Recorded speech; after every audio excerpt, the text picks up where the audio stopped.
ప్రభుత్వం చేసిన మంచి పనులను ప్రజల్లోకి బలంగా తీసుకెళ్లాలని, అదే సమయంలో ప్రతిపక్ష వైసీపీ పన్నుతున్న కుట్రలను క్షేత్రస్థాయిలో ఎండబెట్టాలని తెలుగుదేశం పార్టీ అధినేత ముఖ్యమంత్రి చంద్రబాబు పార్టీ శ్రేణులకు దిశానిర్దేశం చేశారు.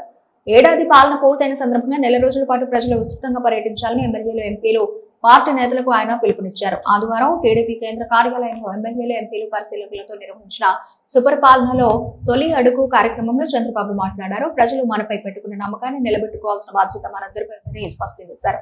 తప్పులు రిపీట్ చేయొద్దు, గతంలో తాము చేసిన తప్పులు పునరావృతం కాకూడదని చంద్రబాబు గట్టిగా హెచ్చరించారు. నిజం గడప దాటేలోగా అబద్ధం ఊరంతా చుట్టి వస్తుంది, అప్రమత్తంగా ఉండాలని కార్యకర్తలకు సూచించారు. 2014లో ఎన్నో అభివృద్ధి సంక్షేమ కార్యక్రమాలు చేశాం, కానీ వాటిని ప్రజలకు సరిగా తీసుకెళ్లలేకపోయాం. రాజకీయం మరిచిపోయాం. చాపకత నీరుల టీడీపీపై అబద్ధాలను ప్రచారం చేసి ప్రజలను తప్పుదో పట్టించారు. వివేకానంద రెడ్డి హత్యే దీనికి పెద్ద ఉదాహరణ. గుండెపోటు అని మొదట ప్రచారం చేసి ఆ తర్వాత నాటకాలు ఆడి ప్రజల సానుభూతి పొందారు.